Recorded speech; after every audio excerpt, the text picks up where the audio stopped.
13년 10월 10일 오늘 연권 말씀의 첫 번째 제목은 말씀 순종 없이 구원은 없다. 네 번째 시간이 되겠습니다. 잠시 기도하겠습니다. 성령님 감사를 드립니다. 오늘도 저희를 불러주셔서 복음의 진리의 말씀으로 무장하게 하시고 무엇이 성경적 믿음이고 무엇이 성경적 구원인지 다시 한번 깊이 상고할 수 있는 귀한 시간 되게 하여 주시기를 원합니다. 처음 시간입니다. 마치는 시간까지 함께 해주시고 홀로 영광받아 주시옵소서. 감사를 드리며 예수 그리스도 이름으로 기도를 드립니다. 아멘. 사실 지금 우리가 계속해서 요한계시록 구조 분석을 해왔습니다.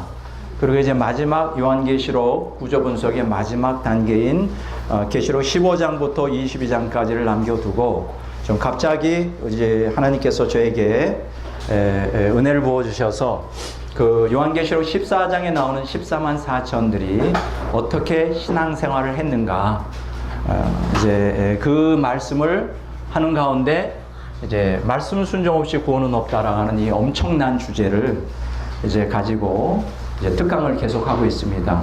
지금 그래서 지금부터 시작하는 것이 이제 네 번째 시간이고, 이제 오늘 두 번째, 다섯 번째 강의 있고, 그 다음 주까지 해야 끝납니다. 그래서 이 말씀 순종 없이 구원은 없다는 주제로 7번에 걸친 강의를 하고, 그 다음에 이제 요한계시록 마지막 단원인 이제 요한계시록 15장부터 22장까지를 또 한 주간 강의를 하면 이번에 요한계시록에 관련되는 모든 강의는 끝납니다. 제가 계산해 보니까 한 101강의, 102강의 정도 그냥 방대한 사실 1년 내내 요한계시록을 가지고 혹은 종말론을 가지고 공부를 했습니다. 그리고 이제 3주 후에는 앞으로 성령론을 가지고 공부를 합니다. 성령론과 삼일체론을 가지고 공부를 하는데, 그래서 이제 앞으로 여러분들이 마음으로 준비하시고 오늘은 말씀 순종 없이 구원은 없다라고 하는 주제로 이제 네 번째 강의를 할 텐데, 이 주제가 너무나 중요하고 또 사실은 성경의 핵심이기도 합니다. 그리고 제가 오랜 세월 동안 이 말씀 사역을 했지만 제가 전하는 말씀의 핵심이기도 합니다. 그러니까 오늘 강의를 잘 들으시고 또 다음 주까지 강의를 잘 들으셔서 오해함 없이 여러분들이 잘 소화하여 또 이해하시기를 바랍니다. 많은 사람들이 오해를 할 것입니다. 아니 구원이라고 하는 것은 믿음으로 받지 무슨 말씀 순종이냐. 구원이라는 것은 은혜로 예수 그리스도의 속죄 피를 믿는 믿음으로 받지 말씀 순종이라고 하는 것은 그건 옵션 아니냐. 이거는 백 목사가 이단적인 사상을 가르치고 있다. 이렇게 오해할 수가 있습니다. 그러나 여러분들이 제 강의를 잘 들어보시면 이것이 얼마나 성경적으로 중요한 내용인가. 그리고 오늘날 기독교가 아주 쇠퇴일로에 있어요. 유럽의 기독교는 거의 다 붕괴된 상태고 미국의 기독교도 세속화로 말미암아 지금 붕괴되고 있고 한국 역시 예외가 아닙니다. 이런 상황 가운데서 우리는 교회가 회복하고 살 수 있는 유일한 길은 무엇인가를 다시 한번 모색해보고 기독교는 생명의 종교입니다. 성경은 생명을 전하는 것이죠. 생명을 전하는 책입니다. 그러므로 성경을 기초로 하고 있는 기독교가 생명력을 이뤄가고 있다면 그거는 성경적 신앙이 아니죠. 그래서 오늘 이 시간에 여러분들과 제가 무엇이 성경적 신앙이고 무엇이 성경적 구원이고 우리가 어떻게 믿는 것이 바로 믿는 것인가를 이제 이번에 여러분들이 확실하게 정립되기를 간절히 바랍니다. 들을 귀가 있는 자들은 들으시고 들을 귀가 없는 자는 어쩔 수가 없습니다. 그래서 우리가 첫 시간에 요한복음 3장 16절 17절 믿는 자에 대해서 우리가 강의를 했고 그것에 대한 보완 내용으로 요한복음 3장 21절 그리고 그것에 대한 보충으로 3장 36절 그리고 5장 24절 이렇게 해서 요한복음 3장 16절을 중심으로 하여 이 여러 구절 속에서 믿는 자라고 하는 것이 무엇인지에 대해서 제가 여러 각도에서 말을 했습니다. 믿는 자라고 하는 것은 요한복음 5장 24절에서 있는 말씀처럼 예수님의 말씀을 듣는 자. 그럼 예수님 말씀을 듣는다는 것은 예수님 말씀에 순종하는 자라고 그랬고 또 예수님을 믿는 자라고 하는 요한복음 3장 16절의 그 구절이 요한복음 3장 21절에서는 진리를 따르는 자 와 동의어라 그랬어요. 그 진리를 따른다는 것은 예수님을 믿는 자가 예수님을 따르는 것이고 예수님을 따르는 자가 진리를 따르는 것이죠. 자, 이렇게 진리를 따른 자, 그 사람에 대해서 얘기하는데 요한복음 3장 36절에는 이 믿는 자를 뭐라고 말하느냐? 순종하는 자다. 여기서 말하는 순종이라고 하는 것은 물론 복음을 순종하는 것인데 이것도 궁극적으로 하나님 말씀에 대한 순종이고 하나님에 대한 순종이라고 제가 얘기를 했어요. 그래서 우리가 성경에 보면 우리가 가장 중요한 구절이 요한복음 3장 16절인지 믿는다는 것, 믿는 자라고 하는 것은 그것은 하나님 말씀에 순종하는 자요. 하나님의 말씀의 진리를 따라가는 자이고 그렇기 때문에 말씀 순종과 믿는 것은 동의어다 이렇게 말할 수 있습니다. 자, 말씀 순종, 말씀을 순종하는 자, 진리를 따라가는 자에게 어떤 역사가 일어나느냐? 사망에서 생명으로 옮기는 역사가 일어난다. 요한복음 5장 24절에 어둠에서 빛으로 사탄의 권세에서 하나님께로 변화되는 역사가 일어난다. 이렇게 여러분들에게 이제 첫 시간, 둘째 시간에 대해서 아주 기본적인, 기초적인 얘기를 했어요. 그리고 지난번에 무엇을 말씀드렸느냐? 왜 예수님 믿는 사람이 말씀에 순종하는 자야 되고 진리를 따라가는 자가 되어야 되느냐? 왜 그것이 믿음과 동의어냐? 이렇게 대해서 왜 말씀 순종이 왜 우리가 믿는 자 혹은 구원과 직결되느냐에 대해서 우리가 지난 시간에 뭐라고 말씀드렸느냐 하면 우리가 성경이 하나님의 생명이기 때문이다. 성경 자체가 그 데오프뉴스토스 하나님의 감동, 다른 말로 말하면 하나님의 내시는 날숨이다. 모든 성경은 하나님이 내시는 날숨이다. 그러니까 성경이 하나님의 생명을 뿜어내고 있다 이렇게 말했습니다. 우리는 성부, 성자, 성령을 통하여 우리가 구원을 받죠. 성경에 보면 성부 하나님이 생명이라고 말했어요. 에베소 4장 18절에 성자 예수님이 영원한 생명이라고 그랬어요. 요한일서 1장 2절에 성령께서 영원한 생명이라고 말했습니다. 로마서 8장 2절에 이렇게 성부, 성자, 성령이 우리에게 생명을 주시는데 기독교의 핵심은 바로 생명의 종교이고 생명을 우리 안에 하나님의 생명을 우리에게 주는 것인데 이 성부, 성자, 성령을 통해 주어지는 이 생명은 도대체 어떤 수단을 통하여 주어지느냐?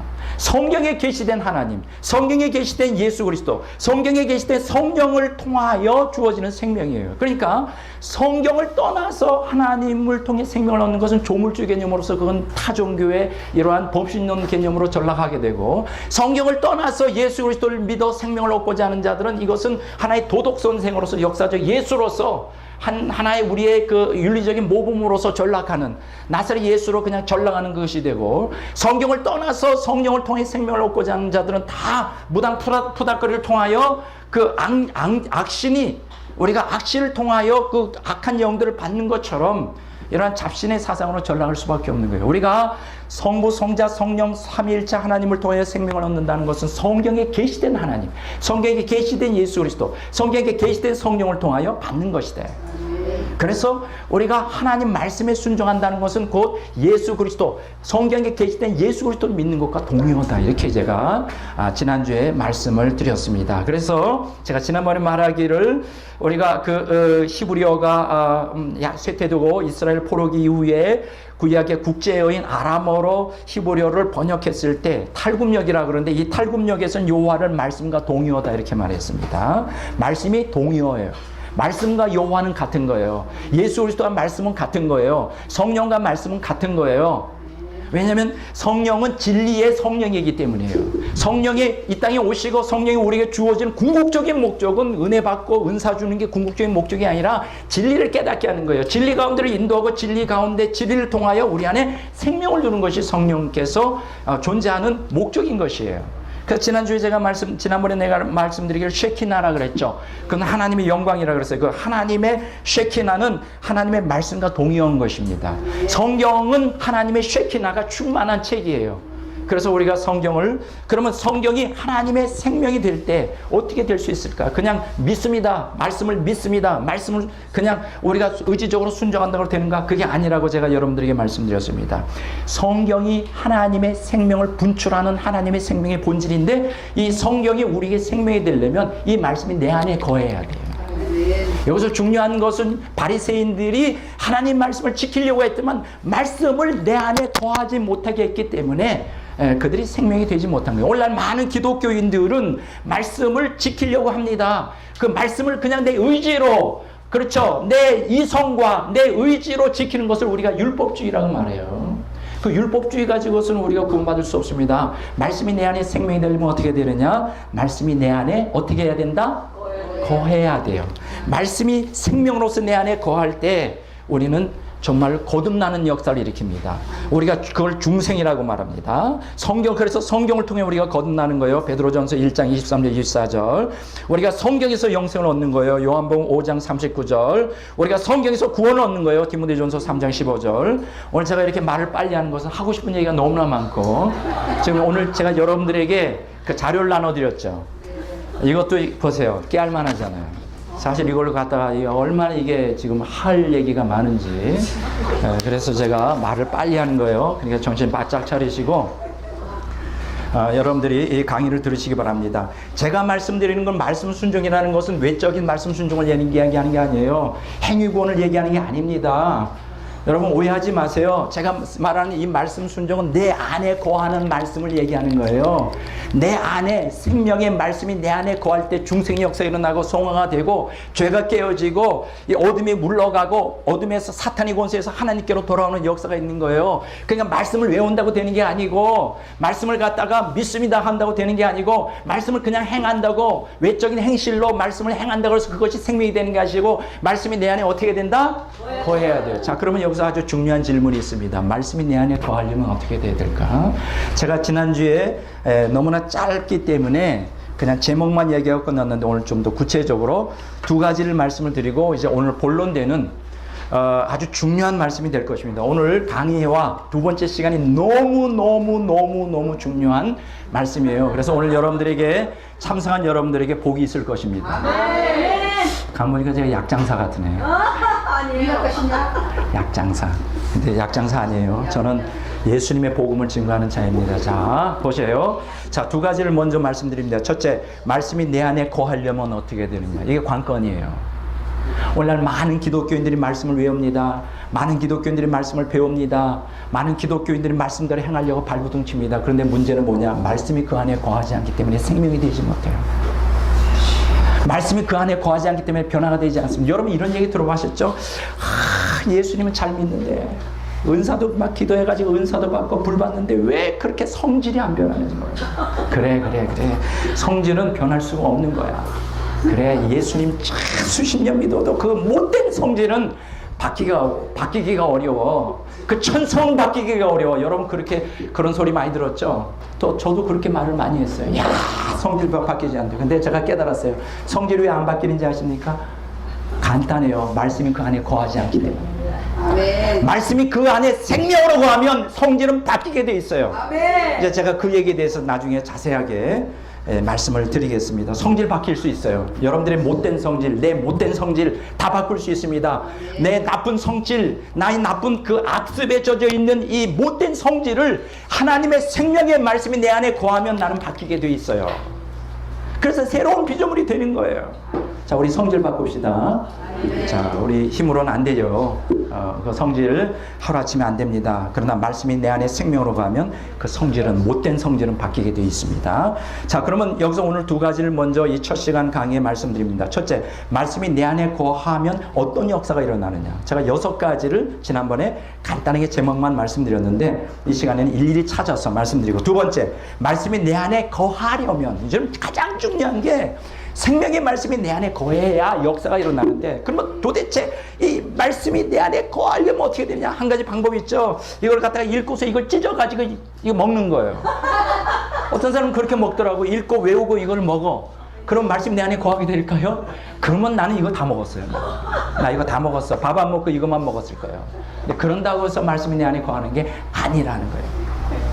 방법이 있어요. 여기에서 놀라운 말씀이 내 안에 거하려면 어떻게 해야 된다는 놀라운 비밀이 여기 5가지 안에, 이 안에 말씀 안에 들어가 있어요. 자, 그러면 먼저 말씀이 내 안에 거하면 어떤 역사가 일어나느냐. 먼저 여러분들에게 희망을 드리겠습니다. 자, 시편 119편 11절 봅니다.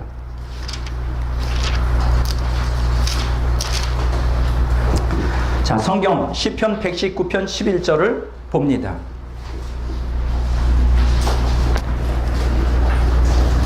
자, 빨리 찾으세요. 시간이 없어요. 자, 시편 119편 12절. 내가 주께 범죄하지 아니하려 하여 주의 말씀을 내 마음에 두었나이다. 아멘. 자, 앞으로 제가 말씀을 읽고 반드시 아멘을 하겠습니다. 자, 따라합시다. 아멘. 아멘이라는 건 그것을 진리로 믿는다는 거예요. 선포하고 그것이 나의 것으로. 자, 다시 한번 읽어보겠습니다. 연습이에요. 자, 다시 한번. 내가 주께 범죄하지 아니하려 하여 주의 말씀을 내 마음에 두었나이다. 아멘. 자, 우리가 사실 오늘 기독교인들에게 가장 큰 문제가 뭐예요? 신앙생활하는 데 있어서. 물론 인생 살아가는데 내 기도 응답이 안 된다는 것도 큰 문제고, 또 인생 살아가면서 내가 내 뜻대로 안 된다는 것도 참 큰 문제지만, 가장 정말 진실된 기독교인, 예수님 믿는 기독교인들에게 가장 큰 문제는 바로 죄 문제예요. 가장 오늘 현대 기독교인들이 절실하게 정말 진정한 기독교인들에게 괴롭히는 건 죄 문제예요. 죄가 떨어져 나가질 않아요. 이렇게 살이 많이 찐 사람의 그 팻 있죠. 기름 덩어리. 여러분 그 텔레비에 보면 그거 나오잖아요. 그 다이어트를 하면서 막 팻이 기름이 막 여기 터오니 그거 뛸래도 뭘 별짓을 다 해도 금식하고 뭐 안 먹고 운동해도 안 떨어져 나가. 그거 막 그거보다 더 아주 악질적으로 우리에게 집착에 떨어져 나가지 않는 것이 바로 죄 문제예요. 우리의 이 죄악성, 또 심플 네이처, 죄된 본성은 우리에서 떨어져 나가질 않아요. 그래서 우리가 항상 주일마다 예배 드릴 때마다 죄책감을 느낍니다. 주님을 사랑하는 사람 일주일 내내 주님 뜻대로 살지 못하고 주님 앞에 나올 때 성부의 의지 없어서 주님께 옵니다. 주님이 날 버리면 나는 어디로 갑니까? 예수님 피를 의지하여 나옵니다. 밤낮 이렇게 기도하죠. 그래도 참 하나님 참 대단하신 분이에요. 저 같으면 안 그럴 것 같아요. 나 안 받아줘.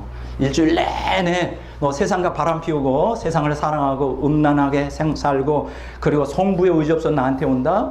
아마 여러분 그런 사람이 있어요. 일주일 중에 월요일부터 토요일까지 자기 부인이 있는데 다른 데만 저 바람 피우고 주일마다 여보 사랑해 이런 여자 받아주겠어요? 절대 안 하지. 근데 주님은 얼마나 넓고 자비로우신지 그래도 매번 받아주시. 예수님 피를 의지하고 나면.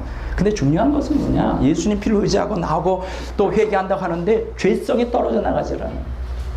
왜 그럴까? 왜 오늘 우리는 변화가 없는 것일까? 왜 우리는 죄 문제가 해결되지 않는 것일까? 예수님께서 죄를 제거하기 위하여 이 땅에 오셨다고 히브리서 9장에 말씀하시고 요한일서 3장에 말씀하시고 바로 예수님이 마태복음 1장에 보면 자기 백성을 저희 죄에서 구원할 자라고 이 죄 문제를 해결하기 위해서 예수님이 십자가에 죽으셨는데 예수 믿는 우리들은 왜 죄 문제가 해결되지 않는 것일까? 간단해요. 왜 그런지 아세요? 예수님을 믿긴 믿는데 구주로 믿고 예수님 피를 의지하는데 말씀이 내 안에 거하지 않아. 말씀이 거하지 않으니까 죄를 이길 힘이 없는 거예요. 바로 그겁니다. 정말 여러분들이 죄의 세력에서 구원받기를 원합니까? 말씀이 생명으로 여러분 안에 거해야 돼요. 그래서 오늘 본문 말씀에 보면 뭐라 그러냐? 내가 주께 범죄하지 아니하려 하여 주의 말씀을 내 마음에 두었나이다 고백했어요. 아멘. 여러분들이 정말 죄 짓고 싶지 않아요? 말씀이 생명으로 여러분 안에 거하면 죄 안 지을 수 있어요. 말씀이 생명으로 역사하는 말씀이 죄를 갖다가 분쇄해버리고 죄를 눌러버리고 죄의 세력을 파쇄할 수 있는 유일한 능력이에요. 제가 이렇게 얘기하는 이유가 뭔지 아십니까? 제가 그걸 경험해 봤기 때문에. 저도 예수님 믿고 저도 나름대로 열심히 믿으려고 애를 발버둥 쳐 많이 친 사람이에요. 저 젊을 때 고등학교 졸업하고 감신대 들어가가지고 그때부터 넥타이 메고 전도사로서 개척교회 가서 그게 성수감리교회예요. 지금 아주 큰 교회가 됐습니다. 그때 아주 개척교회였어요. 그래서 거기서 아주 봉사한다고 감신대 들어가서 감신대 2학년 때 봉사한다고 거기에서 마룻바닥 그 청소부터 시작하고 제가 안 한 거 없어요. 새벽기도 참석하죠. 주일날 거기서 토요일날 토요일날 그 청년부 인도하고 거기서 밥 먹고 자고 아침에 새벽기도 참석하고 아침에 또 성가대 지휘하죠. 내가 좀 지휘를 못해요. 근데 기본적인 끼가 있어요.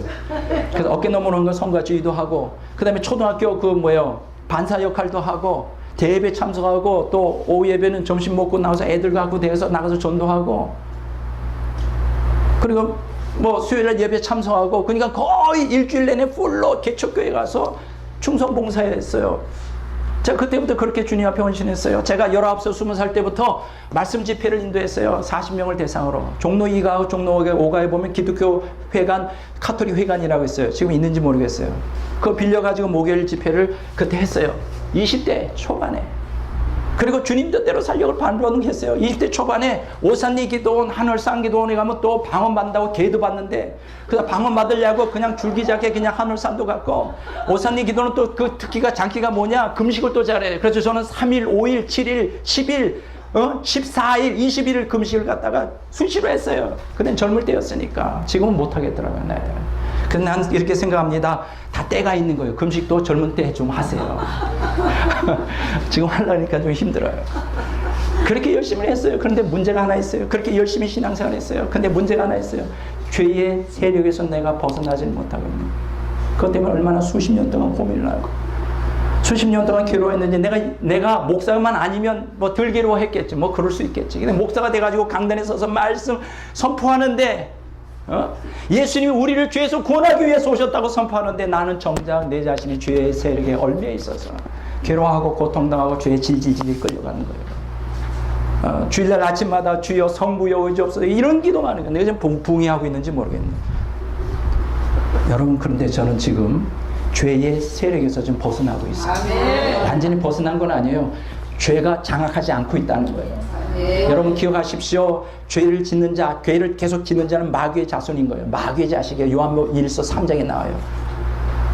여러분 오늘 이 시간에 중요한 것은 예수님이 왜 오셨느냐? 죄에서 우리를 해방하기 위해서. 그런데 놀라운 소식이 하나 있습니다. 뭐냐면 말씀이 내 안에 거하면 죄의 지배를 받지 않습니다.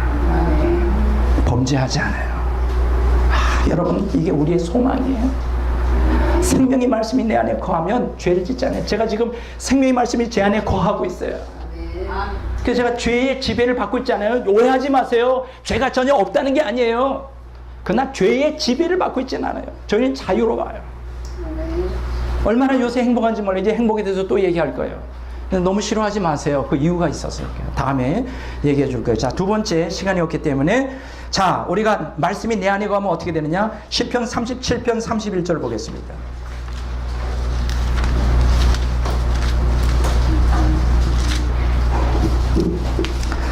시편 37편 31절. 자, 다 같이 읽겠습니다. 그의 마음에는 하나님의 법이 있으니 그의 걸음은 실족함이 없으리로다. 아멘. 자, 다 같이 따라합시다. 아멘. 자, 뭐라고 했습니다. 그의 마음에는 하나님의 법이 있다. 하나님의 법이 뭡니까? 하나님의 말씀이죠.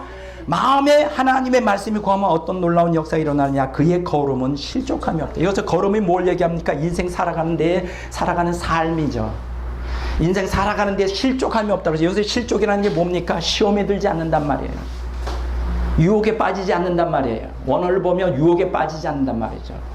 나를 마귀는 또 세상은 얼마나 강하게 나를 유혹하는지요. 제가 오늘 책을 한 권 가지고 나왔습니다. 자기 절제 사회라고 하는 책이에요. 뭐 책도 되게 두꺼워. 근데 이 책에 보면 이제 나중에 또 제가 얘기를 하겠지만 이제 미국 사람이 썼는데 오늘날 너무나 현대는 물질 문명 사회가 발달했는데 자유와 방종이 가득 찬 세상이다. 빅토리아 여왕 시대, 19세기 빅토리아 여왕 시대와 그 후 시대가 지금 갈라지는데 빅토리아 여왕 시대까지는 규제와 절제와 그렇죠? 법이 질서가 장악하고 있던 사회인데 오늘날은 그 이후에 자유와 물결, 민주주의, 자유. 여러분 민주주의가 뭡니까? 민주주의는 자유인데 그것은 방종이 아니에요. 그 방종이 아니에요. 뭐 민주주의, 이석기 위원이 민주주의, 그거는 민주주의가 아니에요. 그거는 방종이에요. 방종. 근데 오늘날 사람들은 자유를 갖다가 방종의 개념으로 오해하고 있어요. 자기 멋대로 하고 있어요. 이 책에 보면 미국에서 그 자기 절제, 셀프 컨트롤 못해서 죽는 사람들이 약 100만 명이 된대 매년. 뭐 과음을 하거나, 이거 자기 자제를 못하는 거죠. 나쁜 식습관, 폭식을 하거나 흡연이 하거나 술을 마시거나 위험한 성관계를 갖거나 뭐 그 외에 셀프 컨트롤 자제를 못해서 그 자기를 컨트롤 안 돼. 뭔가 마음과 영혼이 컨트롤 안 돼서 자제를 안 돼서 죽는 사람이 몇만 명이냐? 매년 미국에서만 100만 명이에요. 그런데 미국 전체 사망률의 거의 50%를 육박해. 그 얘기는 뭐냐? 우리가 우리 자신을 절제만 하면, 다른 말로 말하면 이 세상에는 우리를 절제하지 못하도록 만드는 여러 가지 유혹이 존재하는데 그 유혹이 얼마나 무서운지, 이 유혹이요 말로 표현이 안 됩니다.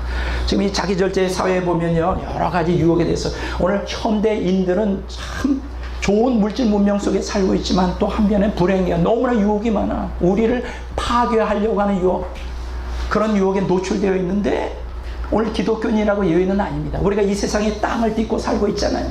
우리에게도 수많은 유혹들이 많아요. 유혹이 꼭 성적인 유혹만이 아니라 물질적인 유혹, 또 우리를 교만케 만드는 여러 가지 유혹, 우리가 하나님을 떠나도록 만드는 여러 가지 유혹들이 있는데, 그 유혹에서 이길 수 있으려면 내 자신의 의지만 가지고는 안 된다는 거예요. 뭐냐? 오늘 여기 성경 말씀을 보니까 어떻게 돼요? 다시 한번 읽습니다. 시편 37편 31절. 그의 마음에는 하나님의 법이 있으니 그의 걸음은 실족함이 없으리로다. 그의 걸음, 인생 살아가는데 유혹이 온다 할지라도 실족하지 않는다는 거예요. 뭐가 안에 있으면?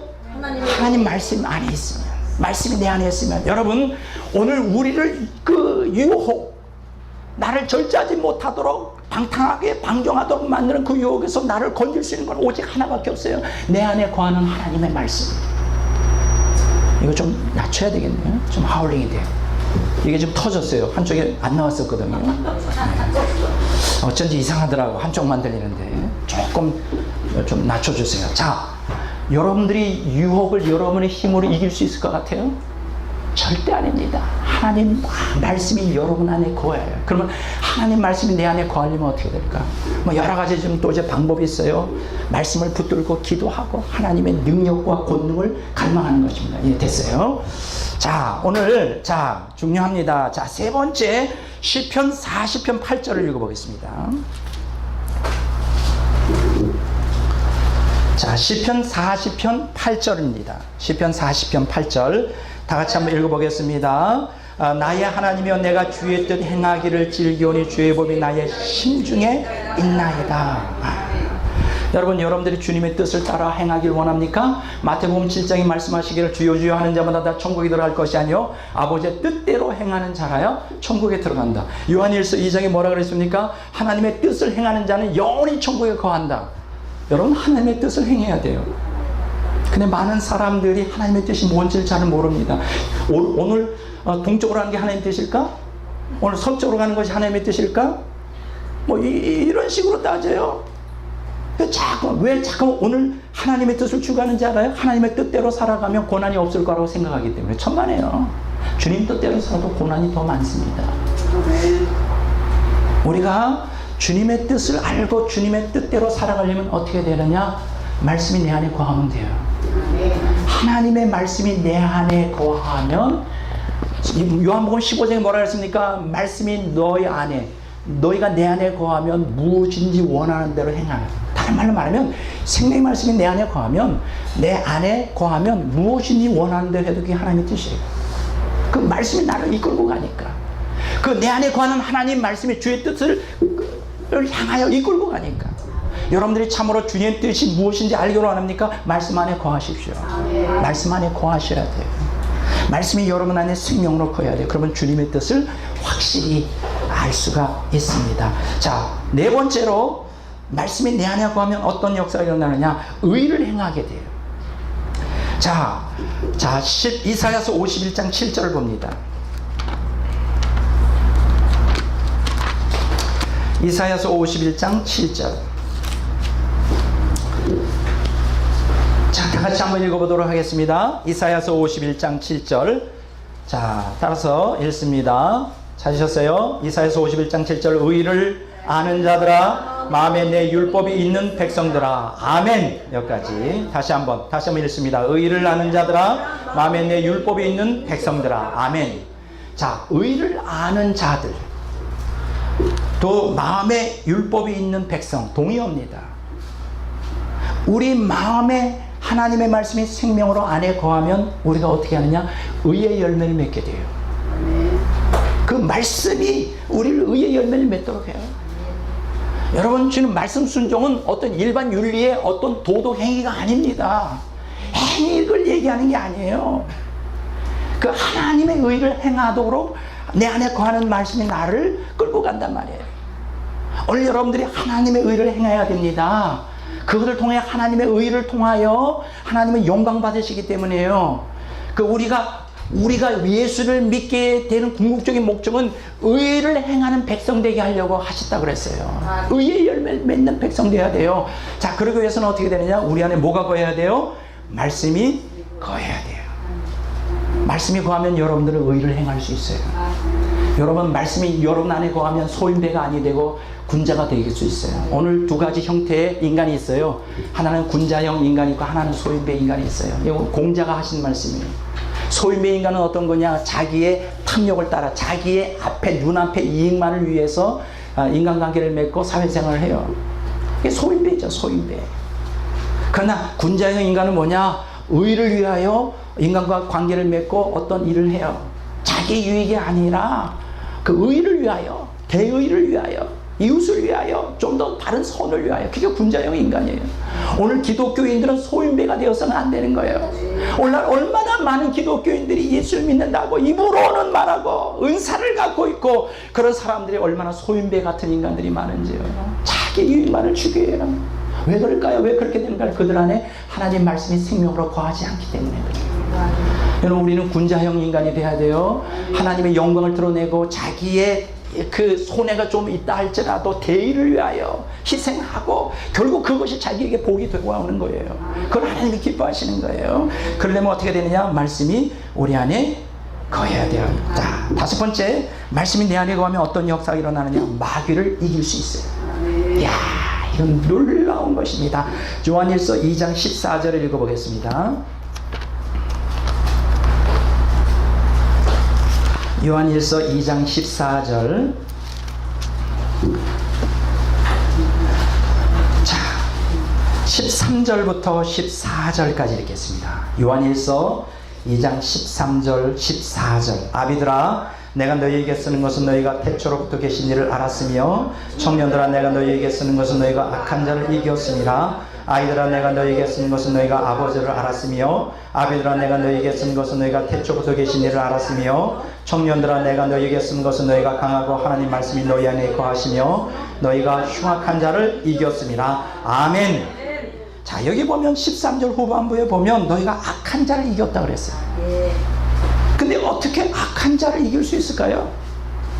여러분, 사탄 마귀가 우리보다 힘이 더 강한데 그는 눈에 보이지도 않고 교활하고 머리도 좋고 아주 그 능력이 많은 타락한 천사인데 어떻게 그 악한 자를 이길 수 있을까요? 우리의 지혜로, 우리의 이성으로, 우리의 의지로 절대 안 됩니다. 우리는 타락한 본성이 우리 안에 있고 그것은 마귀의 발판이에요. 옛사람을 발판으로 삼아 마귀는 계속 활동하는데 그 적이 우리 안에 있단 말이에요. 적의 아지트가, 적의 아성이 우리의 내면에 옛사람이 있단 말이에요. 어떻게 이겨요? 이미 문을 다 열어준 거나 마찬가지인데, 이제 이 적에게 우리의 문을 다 열어준 거나 마찬가지인데, 마음만 먹으면 우리 안에 들락날락 마귀가 들락날락하고 마음대로 쥐락펴락 할 수 있는데 어떻게 우리가 마귀를 이길 수 있을까요? 한 가지밖에 없어요. 우리가 마귀를 이길 수 있는 것 한 가지밖에 없어요. 그게 14절에 나옵니다. 요한일서 2장 14절에 뭐라 그랬어요? 청년들아, 너희가 강하고 하나님의 말씀이 너희 안에 거하며 너희가 흉악한 자를 이겼다. 자, 마귀를 이기려면 어떻게 돼요? 강해야 돼요. 우리가 강해야 됩니다. 근데 그 강한 것은 내가 막 강하게 내 의지로 밀어붙인다고 될까요? 아니요. 여기 보면 강한 게 뭐냐면 하나님 말씀이 너희 안에 거하며, 그래서 흉악한 자 마귀를 이기게 되는 거예요. 여러분, 하나님의 생명의 말씀이 내 안에 거하면 반드시 우리는 백전백승을 하게 돼요. 이기고도 남는 삶을 살게 돼요. 로마서 8장이 말하는 이기고도 남는 삶을 살아야 우리는 마귀를 정복할 수 있어요. 예수 그리스도는 마귀를 정복한 분입니다. 근데 여러분 기억하십시오. 예수님이 마귀를 정복했다고 해서 하나님의 아들로서의 능력으로 정복한 게 아니라 그분이 말씀으로 정복했어요. 마태복음 4장에 나오죠. 마귀가 예수님이 40일 금식하는 동안에 유혹하러 왔잖아요. 그래서 말씀을 가지고 이겼습니다. 말씀으로 이겼어요. 그래서 여러분, 예수님께서 40일 동안 금식하기 전과 후는 사역이 달라요. 말씀으로 이긴 다음에 권능으로 돌아왔다 그랬어요. 권능으로. 여러분, 말씀에 능력이 있습니다. 마귀를 이길 수 있는 유일한 것은 여러분 권능이에요. 우리가 은사를 통하여 죽기도 할 수 있어요. 예, 은사를 통해 하나님의 능력을 받아 마귀를 이길 수 있어요. 그러나 그것은 일시적인 것뿐입니다. 우리가 말씀으로 우리가 마귀를 이기려면 한 가지밖에 없어요. 내 안에 생명으로 거하는 하나님 말씀이 내 안에 있을 때 마귀를 항상 이길 수 있어요. 무슨 얘기 아시겠죠?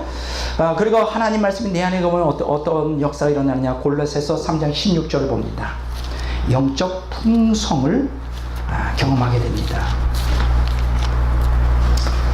골로새서 3장 16절.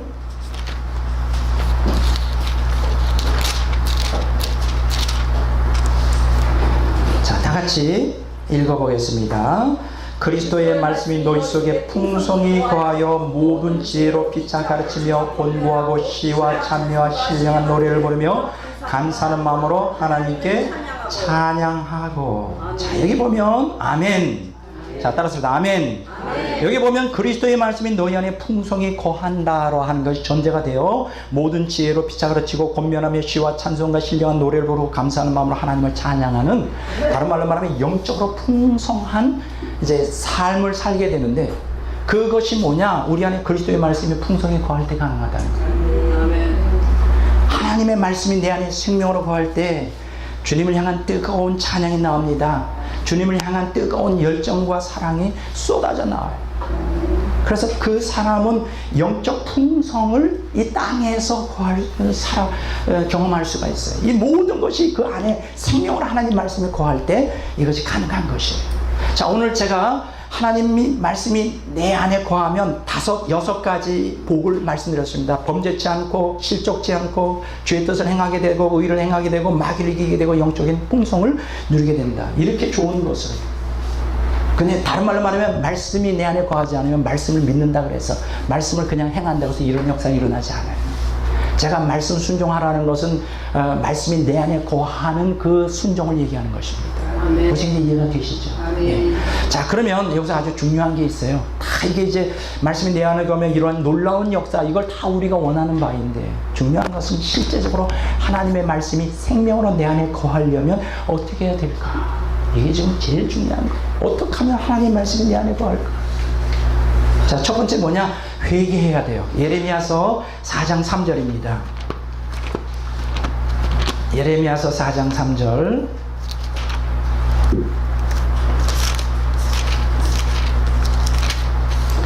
자, 다 같이 한번 읽어보겠습니다. 예레미야서 4장 3절, 4절 읽어보겠습니다. 3절, 4절.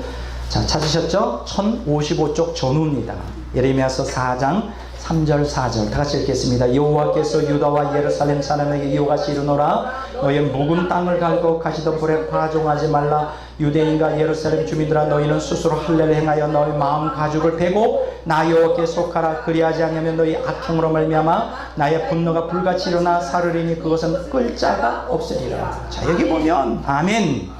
자, 다시 합시다. 아멘. 아멘. 저도 아멘 하는 게 습관이 안 돼가지고 이제 앞으로 말씀을 읽은 다음에 반드시 아멘. 거기다 그냥 딱 도장을 딱 찍어서 나의 말씀으로 첨포하는 것입니다. 자, 이거 보세요. 묵은 땅을 갈고 가시덤불에 파종하지 마라. 이게 무슨 얘기예요?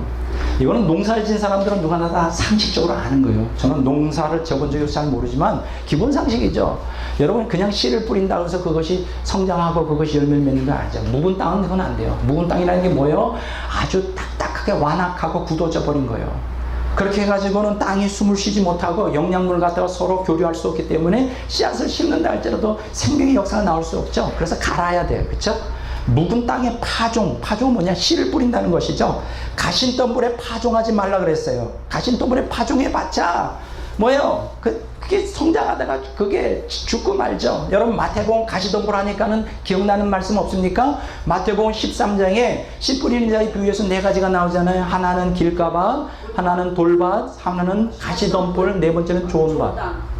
근데 여기서 씨를 뿌렸는데 결실을 맺는 것은 좋은 밭이죠. 좋은 땅이죠. 근데 여기 보면 돌밭 딱딱하잖아요.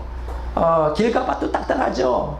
가시덤불도 그거는 안 되죠. 그러니까 여기 어떻게 돼요? 묵은 땅을 갈고 가시덤불에 파종하지 말라 그랬어요. 이게 무슨 얘기일까요? 묵은 땅을 갈아엎고 가시덤불을 제거해야 돼요. 이게 바로 회개예요. 여러분, 회개를 자꾸만 사람들이 뉘우침이라고 생각하는데 뉘우침은 회개의 하나의 단면이에요. 여러분, 회개라는 게 뭡니까? 회개라고 하는 게 뭐예요? 이 회라는 뉘우친다는 거예요. 뉘우침. 아, 내가 내가 이렇게 살면 안 되지. 내가 예수 믿는 사람으로서 이런 죄 가운데 살면 안 되지. 근데 그렇게만 매일 뉘우쳐. 근데 마음은 원이라도 육신은 약하다. 매일 그것만 고백해. 죄에서 떠나질 않아. 이렇게 해가지고 이거는 참된 회개가 아니에요. 개라는 건 뭐예요? 돌이킬 개예요. 성경이 가르치는 것은 우리가 참으로 죄에 대해서 통탄하고 가슴을 치고 죄에서 돌이키는 거예요. 그게 성경에 계속 나와요. 죄에서 돌이켜야 돼요. 죄에서 돌이켜야 돼요. 가장 좋은 방법은 죄를 증오해야 돼요. 근데 많은 경우에 왜 사람들이 죄에서 돌이키지 못할까? 죄를 사랑해. 연인처럼 사랑해. 너무 좋아. 뭐 죄의 열매는 쓰지만 어쨌든 죄를 범하는 그 순간만은 짜릿해. 뭔가 내게 쾌락을 주고 뭔가 행복을 가져다 준다고 착각한단 말이에요. 그래서 죄를 떠나지 못해. 과감하게 떠나지 못해. 뉘우치기는 하는데 떠나지 못해. 이거는 회개가 아니에요. 회개는 뉘우칠 회개, 돌이킬 개예요. 그래서 여기 묵은 땅을 갈고 가시덤불을 갖다가 제거하는, 그래서 어떻게 해요? 마음의 할례를 행하여 너희 마음 가지고를 빼는 역사. 이게 뭐예요? 마음을 부드럽게 하는 거예요. 마음을 부드럽게 하려면 땅을 기경해야 되는 거예요. 오늘 이 시간 여러분 말씀이 내 안에 거하려면 어떻게 되느냐? 회개해야 돼요. 여러분, 저는 이렇게 했습니다. 하나님, 나는 죄가 정말 싫어요. 물론 내 욕망으로 죄를 사랑하지만 이 죄 가운데 질질 끌려 난 그러려면 차라리 죽는 게 나아요. 나는 죄를 증오합니다. 하나님 살려주세요. 나를 죄에서 벗어나게 도와주세요. 그리고 내가 어떤 일이 있어도 죄 가운데 살지 않도록 내가 목숨 걸고 결단할게요. 예수님께서 이런 말씀하셨죠. 내 오른팔이 너를 범죄케 하고 오른팔을 잘라버리라고. 이런 결단이 있어야 돼요. 단호한 결단. 따라서 합시다. 단호한 결단. 단호한 결단. 단호한 결단. 단호한 결단. 여러분, 단호한 결단 하세요. 단호한 결단하지 않고는 절대 회개할 수 없어요. 단호하게 목숨 걸고 하나님 편에 쓰겠다고, 죄 가운데 살지 않겠다고 결심하셔요. 여러분도 아마 이렇게 말할지 몰라요. 아이고, 백 목사 또 행위군 가르치네. 단호한 결단, 그건 인간의 의지로 되는 게 아니에요. 성령께서 임하시고 능력이 임하시고 은혜를 주시면 저절로 되는 거예요. 과연 그럴까요? 여러분, 사람들이 은혜가 없어서 회개 안 합니까? 사람들이 하나님의 능력이 없어서 회개 안 합니까? 거짓 선지자 누굽니까? 발람? 그에게 성령이 임하지 않아서 회개 안 했습니까? 천만에요. 사울 왕에게 성령이 임하지 않아서 회개 안 했습니까? 천만에요. 오늘 많은 기독교인들이 잘못된 신학 때문에 전적 타락을 전적 무능이라고 생각해요. 나는 타락해서 아무것도 할 수 없어. 그래서 성령께서 오셔야 돼. 성령께서 은혜 부어주시고 성령께서 믿음 주시고 성령께서 능력 주셔서 회개할 수 있는 영을 부어줘야 돼. 이거는 단편밖에 맞지 않아요. 물론 성령께서 내 안에 임하시고 영을 부어주실 때 회개형이 임할 때 회개하지만, 그러나 여러분 여기서 한 가지 중요한 것은 내가 갈망을 해야 돼요. 이미 하나님께서 은혜를 부어주셨어요. 이걸 뭐라고 하냐? 선행적 은총이라고 그래요. 따라서 선행적 은총. 이미 회개할 수 있는 은혜를 부어주셨어요. 그래서 핑계할 수가 없는 거예요. 그래서 회개하라고 말하는 거예요. 예수님께서 천국에 가까이 왔다 회개하라고 선포하는 거예요. 이렇게 말씀하지 않았어요. 너희는 회개할 수 없다. 전적으로 타락해서 내가 너희에게 은혜를 부어줘야 회개할 수 있다. 그러니까는 회개하려고 하지 말고 내가 은혜가 임할 때까지 기다리고 수동적으로 가만히 누워 있어라. 그렇게 말하지 않았어요. 회개하라고 말했어요. 신구약 성경을 자세히 보세요. 돌이키라고 말했어요. 내 옛사람을 죽이라고 말했어요. 너 젊은 청년의 정욕을 죽이라고 말했어요. 왜냐하면 그렇게 할 수 있는 능력이 우리에게 이미 주어졌다. 이거는 오늘 성경만이 얘기하는 게 아니라 사람들은 자기를 변효시킬 수 있습니다. 나중에 이번 주에는 오늘 아마 시간이 없어서 못할 거예요. 나중에 지금 사람이 자기 인간의 의지력이 얼마나 대단한 것인지 자신의 인격도 바꿀 수 있어요. 아멘. 세상 사람들, 예수님 안 믿는 사람들도 자기 의지력 가지고 죄에서 돌이킬 수 있고 자기의 변형을 꾀하고 인격 자체 못된 성질도 바꿀 수 있다면 우리가 이게 주신 하나님의 성령의 능력과 하나님의 은혜가 있는데 왜 그거 못한단 말이에요? 왜 일생 죄의 종로로 타다가 죽는단 말이에요? 그게 성령께서 우리에게 주시고자 하는, 하나님이 주시고자 하는 은혜가 아니잖아요. 우리는 겨우 구원받는 게 아닙니다. 오늘 우리는 겨우 죄에서 겨우 턱걸이 하듯이 구원받는 게 하나님의 뜻이 아니에요. 우리는 이기고도 남는 넉넉한 승리자. 아멘. 예, more than conqueror. 우리는 정보자보들보다 더 대단한 그런 자들이 돼야 돼요. 그것이 성령께서, 하나님께서 우리에게 원하시는 모든 성도들을 향한 하나님의 뜻이란 말이죠. 여러분, 이게 참 그래서 신학이라는 게 참 중요합니다. 우리가 영적 전쟁과 승리적 속죄관에 대한 얘기를 보면 지금 오늘 기독교에 세 가지 속죄관이 존재해요. 하나는 뭐냐? 이제 희생적 속죄관이죠. 희생적 속죄관. 희생적 속죄관. 예수 그리스도께서 우리를 위해 피 흘려 죽으셨다는 거예요. 그래서 속죄를 위한 희생에 초점을 두고 예수님의 죽음을 슬퍼하면서 통한의 슬픔에 사로잡혀 있죠. 예, 통한의 슬픔. 그래서 그 로마 카톨릭의 그 신앙은 어떤 신비적인 거예요. 어떤 예수 그리스도의 속죄. 그래서 여러분 아주 그 로마 카톨릭을 보면 예수님의 십자가가 굉장히 처절하죠. 가시관 쓰고 그 안에 그래서 좀 우울해요. 들어가 보면 또 여러분 그 피에타라 그러나요? 그 죽은 아들 예수 그리스도를 몸에 품에 안고 있는 마리아의 그 비탄하는 그 모습. 그것도 얼굴 보면 통한을 느끼게 되죠. 이게 희생적 속죄관 때문에 그래요. 여기에는 어떤 죄에 대한 승리나 기쁨이 전혀 있을 수가 없어요. 자, 두 번째 대속적 속죄관이 있어요. 대속적 속죄관이 있어요.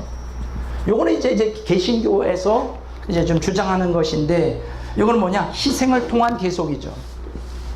자, 희생을 통한 대속.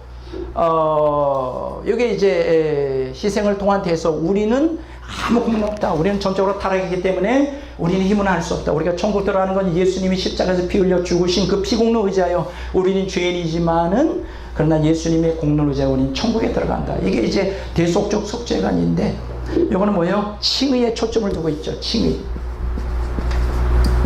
예수님의 피가 우리를 죄를 덮는다. 그래서 그 희생을 통한 대속인데, 이건 안도의 기쁨이에요. 나는 타락한 본성을 가지고 어쩔 뻔했어. 예수 믿어서 잘 됐다. 안도의 기쁨.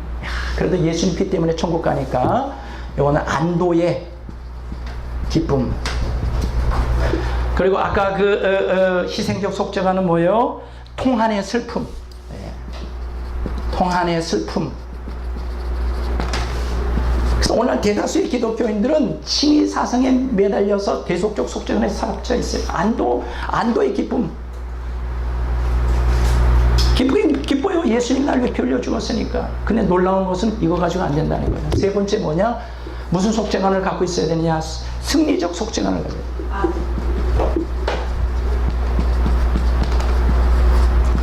자, 이 승리적 속죄관이라고 하는 것은 뭐냐?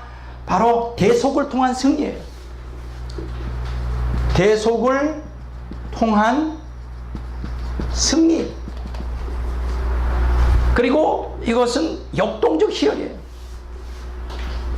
역동적 희열을 주고 이것은 성화에 초점을 두고 있어요. 그러니까 여러분, 대속적 속죄관과 승리적 속죄관의 차이는 뭐냐? 같은 거 뭐냐? 대속을 통한 이것은 이제 우리가 대속을 통한 속죄인데, 이건 대속을 통한 속죄인데 칭의에 초점을 두고 있다면, 승리적 속죄는 대속을 통한 승리, 성화에 초점을 두고 있다. 성경에서 우리에게 말해주는 건 뭐냐? 물론 희생적 속죄관도 틀린 말은 아닙니다. 예수님이 날 위해 피 흘려 죽으셨으니 우리가 통한의 그 슬픔에 사로잡혀야죠. 내 죄 때문에 죽었으니까. 그러나 대속적 속죄관 역시 맞는 것이죠. 우리가 죄인이지만 예수님 피를 우리에게 덮음으로 말미암아 우리가 안도의 기쁨, 지옥 갈 수밖에 없는데 예수님 피 때문에 천국 가는 것, 한평강도가 구원받은 것처럼 얼마나 놀라운 것이에요. 그러나 거기서 끝나면 안 돼요. 우리는 승리적 속죄관을 가지고 있어야 돼요. 예수님의 죽음과 부활을 통하여 우리는 승리했고, 예수 그리스도의 죽음과 부활을 통하여 지금 새 생명이 죽어서가 아니라 이 땅에서 우리가 부활의 생명을 경험해야 되고, 이 땅에서 우리는 죄에서 승리하는 삶을 살아야 돼요.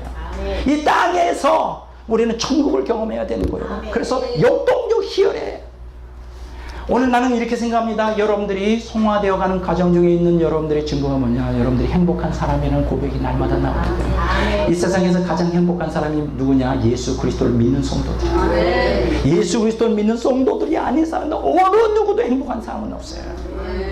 이런 그 고백이 나와야 돼요. 오늘 이 시간에 여러분들이 이러한 고백이 나와야 됩니다. 그래서 우리는 회개해야 돼요. 여러분 철저히 회개해야 됩니다. 죄에 대해서 증오해야 돼요. 여러분 회개해야 돼요. 따라서 회개하자. 회개하자. 가장 중요한 것입니다. 회개는 결코 쉽지 않습니다. 여러분 회개 결코 쉽지 않아요. 그동안 수십 년 동안 누리던 그 쾌락, 수십 년 동안 내가 즐기던 그 죄를 갖다 끊어낸다는 것은 죽음의 아픔처럼 커요. 그러나 그거 해야 돼요. 오늘날 왜 많은 기독교인들이 회개를 못하냐? 간단해요. 고통을 겪고 싶지 않아. 여러분, 어떤 사람이 팔을 잘라낸다면 어떻게 할 거예요? 안 되겠죠? 이 팔을 자르면 얼마나 큰 고통이 있습니까? 근데 성경 뭐라 그랬습니까? 죄를 범하게 한 그 팔을 잘라내라 그랬어요. 팔을 잘라내는 고통을 각오하고 회개해야 돼요. 여러분이 이 땅에서의 목숨을 내놓을 걸 각오하고 회개해야 돼요. 죄에서 돌이켜야 돼요. 죄에서 돌이키는 거 쉽지 않습니다. 죄를 오래 범한 사람일수록, 습관적으로 죄에 깊이 들어간 사람일수록 거기에서 돌이키는 건 쉽지 않아요. 그러나 투쟁해야 돼요.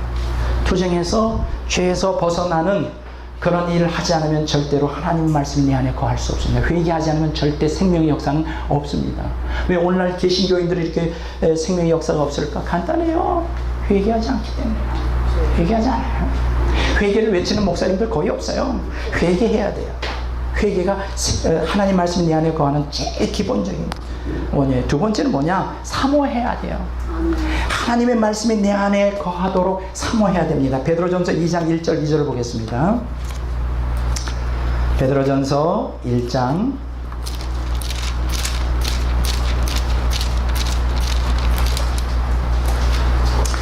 베드로전서 2장 1절 2절 다 같이 읽어보겠습니다. 그러므로 자, 찾으셨어요?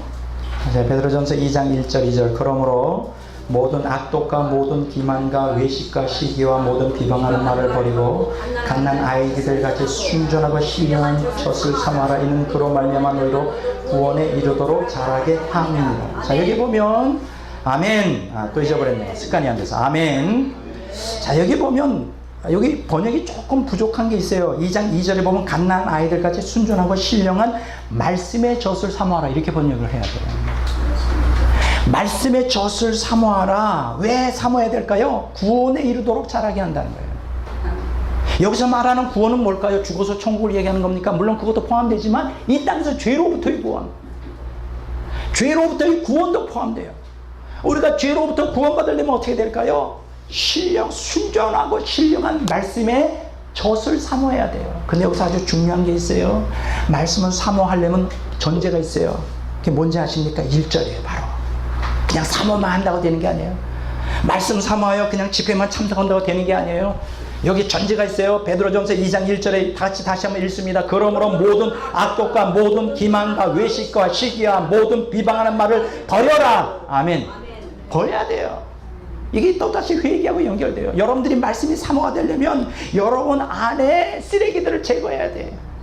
여러분 안에 악독이 있고 기만이 있고 외식이 있고 시기가 있고 비방이 있는데 말씀 사모해요. 말씀이 한 길로 와서 7길로 도망가지.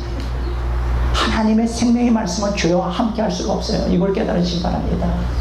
말씀이 여러분 안에 거하려면 여러분의 마음을 청소해야 돼요. 여러분 마음속에 시기가 있습니까? 악독이 있습니까? 남을 비방합니까? 회개해야 돼요.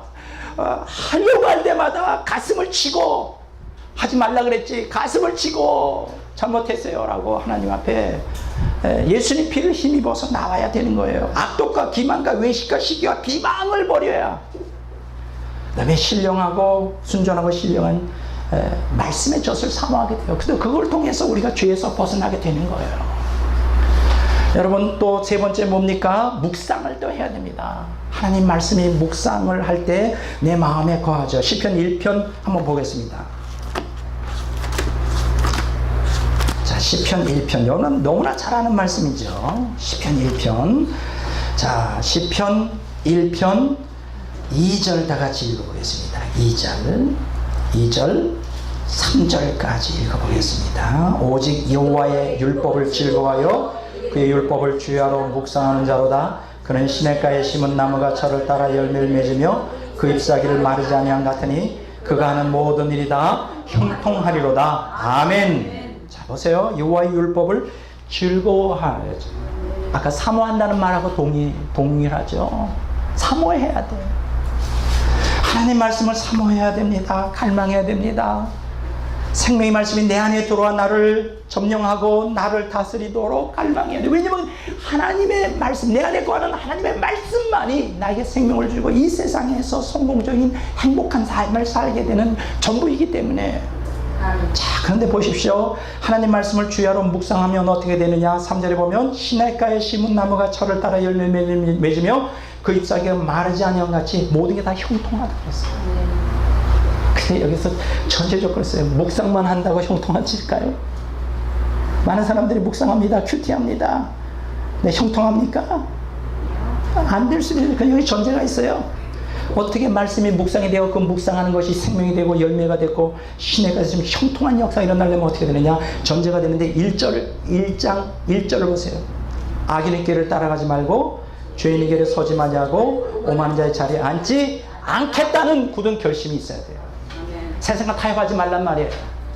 내게 소인배처럼 잠시 유익이 된다 할지라도 복음의 말씀을 팔아먹지 말란 말이에요. 하나님을 우습게 여기지 말란 말이에요.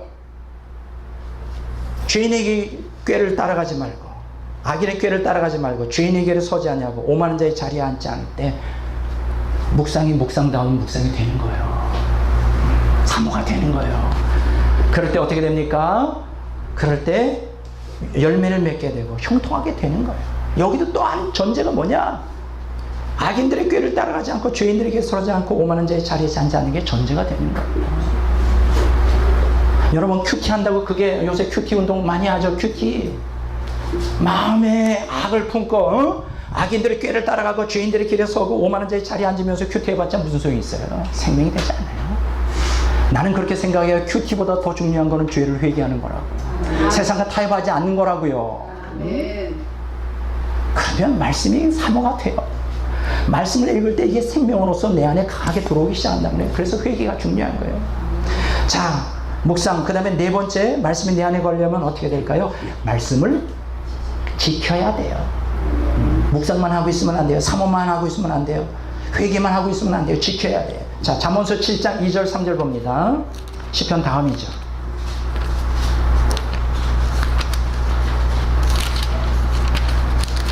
잠언서 7장 2절 3절 다 같이 한번 읽어보겠습니다. 내 계명을 지켜 살며 내 법을 내 눈동자처럼 지키라. 이것을 내 손가락에 매며 이것을 내 마음판에 새기라. 아멘. 자, 보세요. 내 계명을 지켜 살며 내 법을 내 눈동자처럼 지키라. 이것을 내 손가락에 내며 이것을 내 마음판에 새기라. 마음판에 새긴다는 건 뭐예요? 내 마음에 말씀이 거한다는 거예요. 그냥 내 마음판에 새겨야지 새겨집니까? 금방 잊어버려요. 마음판에 새겨도. 근데 여기서 중요한 것은 마음판에 진짜 새겨진 말씀이 생명으로 역사하려면 어떻게 되냐? 그 말씀대로 그냥 순종해야 돼요. 하라는 대로 해야 돼요. 아멘. 내 머리로는 이성으로는 이해가 안 되지만 하라 해야 돼요. 아멘. 예수님은 나의 왕이에요. 감히 왕의 명령을 거역해요? 그건 죽음이에요, 죽음. 예수님은 나의 왕이다. 따라서 할때 예수님은 나의 왕이다. 예수님은 나의 왕이다. 절대 복종밖에 없어요. 아멘. 그 왕의 명령에 순종하는 거예요. 그런 사람만이 생명을 얻게 되어 있는 거예요. 아멘. 예수님은 나의 영혼의 내 인생의 왕이에요. 아멘. 그 왕 앞에 나는 내 인생의 모든 결정권을 그분께 다 내어드려야 돼요. 권리를 포기하는 것입니다. 아멘. 순종해야 돼요. 근데 오늘날 많은 기독교인들 보니까 그렇게 안 살아. 왜냐면 예수님을 좌지우지해. 자기가 왕이야. 예수님 이 기도 안 들어주면 나 예수님 안 믿을 거예요. 알아서 해.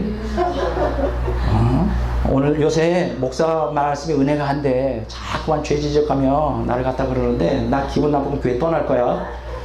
내가 매달 이 교회에서 100만 원씩 11조 하는 거 알지? 뭐 수트리면 나 떠나. 이 교회 무너져. 아이고 대단해요. 그들이 하나님이에요. 하나님의 벌벌벌벌 떠는 것 같아. 하나님이 얼마나 무서운 분인지를 몰라요. 저 호된 맛을 봐야 될 것 같아. 얼마나 하나님 무서우신 분인데 그 앞에 벌벌벌벌 떨어도 못할 것을 갖다가 우리가 하나님을 벌벌벌벌 떨게 만드는 존재로 우리가 착각하고 있는 것 같아. 우리가 온 우주 만물의 창조주고 나라도 된 것처럼 내 생명의 주관자라도 된 것처럼 나는 그런 사람들 보면 가슴이 벌렁벌렁 거려. 얼마나 하나님이 무서우신 분인데 하나님은 얼마나 무서우시는데 하나님이 얼마나 인자하고 자비하고 인내하시. 그러니까 요새 우리는 너무나 그런 걸 줘요. 하나님 우리를 무조건 사랑하신다. 은혜로. 사랑한다 그러는데 여러분 진노하시는 하나님이에요. 아멘. 사랑만 생각하면 안 돼요. 무서운 진노를 행하시는 그냥 사랑한다니까 내가 마음대로 살아도 무조건 봐주는 그 높은 자리에 앉아있는 아주 한 만년 되는 그 늙은 할아버지 수염 이렇게 해서 치매기까지 있어가지고 뭐 좌우를 분별 못하는 그래서 우리의 일에 관여도 못하는 그런 하나님으로 착각하는데 하나님 팔팔하세요. 우리 청년보다. 그분은 늙지를 않으셔요. 문제가 되는 거예요. 치매도 없으셔요. 노화도 안 돼. 이게 문제지. 하나님을 두려워할 줄 아세요. 아멘. 여기 보면 지켜야 될 말씀을.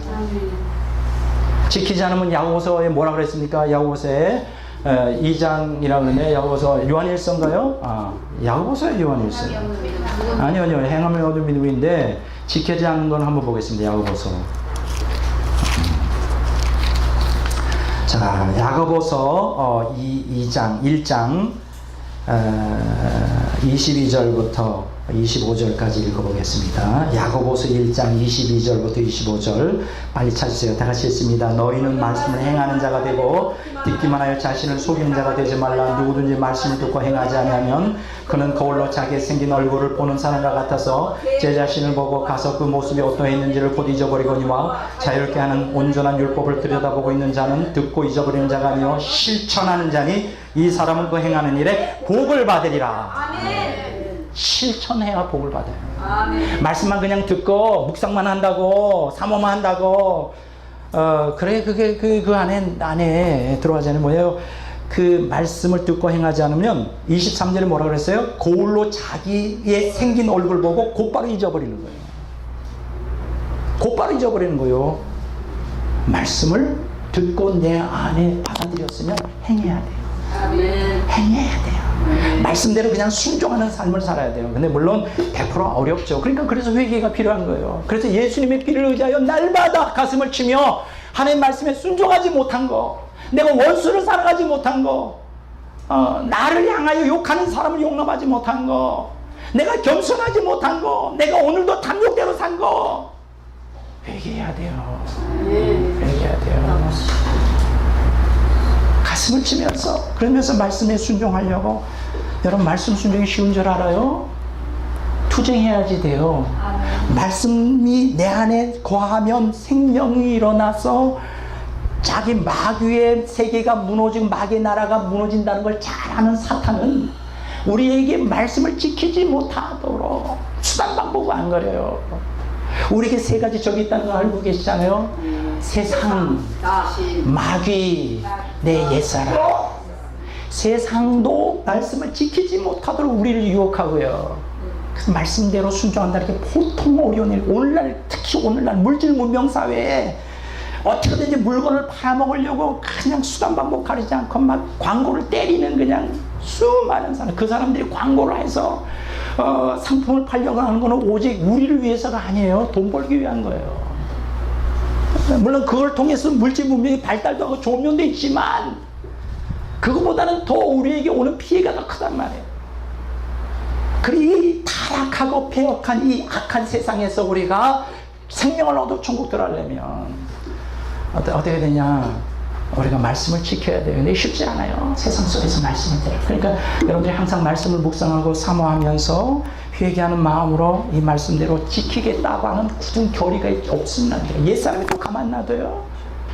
가만 안 놔둬요. 여러분 말씀 지키지 못하도록 하고 마귀가 또 가만 놔둬요. 말씀 지키지 못하도록 그냥 수단 방법 안 가리고 공격해요.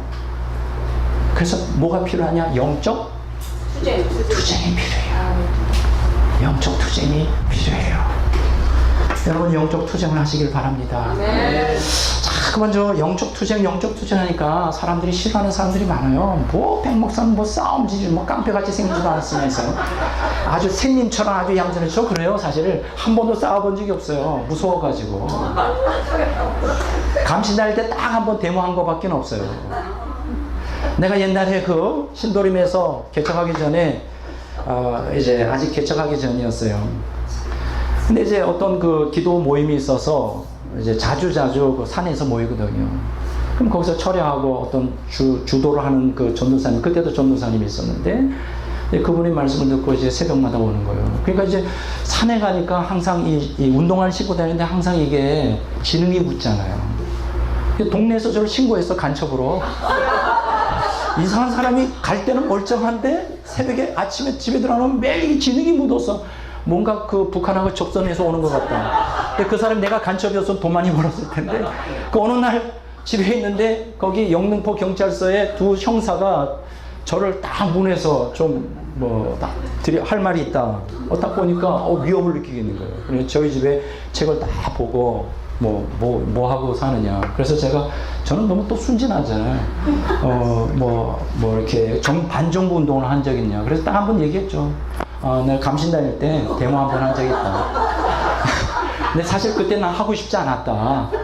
근데 뒤에 서 있었는데 선배들이 막 데모하면서 서울 서대문 경찰서에서 막 페퍼포그 쏘고 그때 있었어요. 그 전두환 정부 페퍼포그 막 쏘고 난 데모하고 싶지 않았거든. 근데 체풀 끝나고서 다 몰고 나가더라고. 근데 거기에서 빠지면 야 이 등신아 이렇게 할까봐 맨 뒤에서 주춤주춤 가는데 놀라운 건 뭐냐면 주동들은 다 빠져나가요. 나같이 피레미들 아무런 순진해서 나 하고 싶지 않은데 경찰이 와서 그 경찰복을 내 목을 누르는데 꼼짝 못하겠더라고요. 그래서 그 한 몇십 명이 갔다가 서대문 경찰서에 끌려갔잖아요. 그 유치장에. 유치장 제가 가본 건 제 일생 처음에 그게 한 번이에요. 그래가지고 그 홍현술 학장이라고 계시는데 그분이 이제 어떤 정치를 발휘해서 하루 만에 저녁 먹고 하루 만에 나왔어요. 그 다음부터는 내가 데모를 안 했어. 안 했는데 지금 뭔 얘기하려다가 이 말씀이에요? 네? 신발 간첩. 근데 그 얘기가 초점이 아닌데. 투쟁. 영적 투쟁. 저는 싸우는 거 싫다고요. 저 데모하는 것도 싫어요. 그런데 제가 영적 투쟁을 왜 얘기하느냐. 영적 투쟁 하지 않으면 세상과 마귀와 옛사람 이길 수가 없어요. 백퍼등쳐고 신앙생활 해야 돼요. 단호한 결단으로 여러분들이 신앙생활 하지 않으면 절대 하나님의 말씀이 여러분의 생명으로 와 닿을 수가 없어요. 제가 오늘 현대 개신교의 개신교 신학자나 목회자들에게 불만이 많아요. 불만이 있는 게 뭐냐? 영적 투쟁의 신앙이 없어요. 제가 요새 가끔 쉬잖아요, 우리. 이렇게 목요일 날이 이렇게 공휴일이 껴가지고. 저 그때는 뭐냐? 책을 계속 읽어요. 그냥 노는 게 아니라고. 계속 지금 책을 읽고 있는데 요 근래에 한참 뜨는 책이 하나 있어요. 여기 뭐냐 지저스 올이라고 하는 책이에요. 여기 이제 베스트셀러로 잘 뜨는데 요 책을 쓴 사람이 이제 튤리안 차비진이라고 하는 분인데 이제 그 빌리그람 목사의 외손주예요.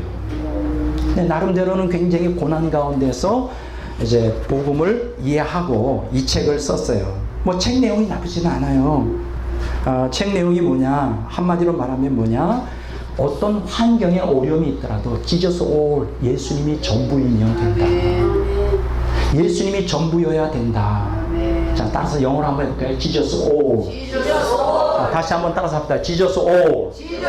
예수님이 전부다.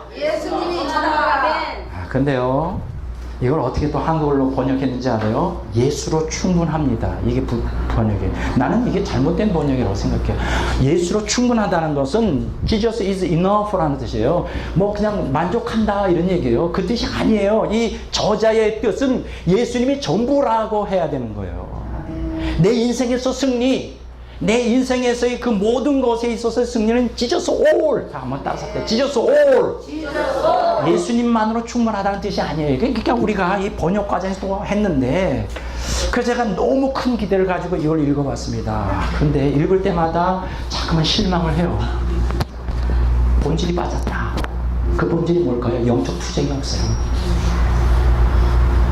너무나 마일드, 부드러워요. 너무나 소프트, 너무나 부드러워. 오늘 개신교 신앙이 뭐냐? 소프트해, 마일드해, 너무나 부드럽고 유연해. 이런 신앙 가지고 이 세상에서 마귀와 세상과 옛사람의 이 우리를 갖다가 말씀 지키지 못하도록 하는 것을 이길 수 있을까요? 천만에요. 어린 반푼어치도 없어요. 여러분, 인류 역사의 그 구속사는 신구약 성경 전체를 보면 투쟁사였어요. 빛과 어둠의 투쟁, 하나님과 마귀의 투쟁사, 그 사이에서 오늘 하나님 편에 사는 자들은 말씀에 순종하고 하나님 편에 서기 위해 저들은 목숨을 걸고 투쟁했어요. 한번 읽어보세요.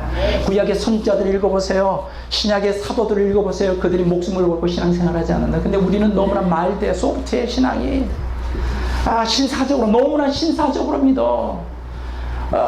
영적 투쟁이라고 하는 개념을 거부해요. 이 책도 예외는 아니에요. 내가 좀 그렇다고 이 사람을 갖다가 뭐라 그러는 건 아니에요. 다 그러니까. 거의 대부분 다 그래요. 그래서 나는 읽을 때마다 자꾸만 실망해. 이 정도 가지고 안 되는데, 이 정도의 수준 가지고 안 되는데, 그렇다고 이분을 제가 폄하하는 건 절대 아닙니다. 오해하지는 마세요. 이런 책을 갖고도 지금 은혜 받는 사람들이 많아요. 근데 이 책을 가지고 은혜 받는다 그래서 획기적인 변화가 일어나는 건 아니다. 그 못된 그 악한 성격이 바뀌는 건 아니다. 본질적인 변화가 있어야 될 거 아니냐. 우리가 날마다 이기고다 남는 삶을 살아야 되지 않겠냐. 이 땅에서 마귀를 이기는 삶을 살아야 되지 않겠냐. 죄를 이기는 삶을 살아야 되지 않겠느냐. 오직 하나님께 영광 돌리는 삶을 살아야 되지 않겠느냐.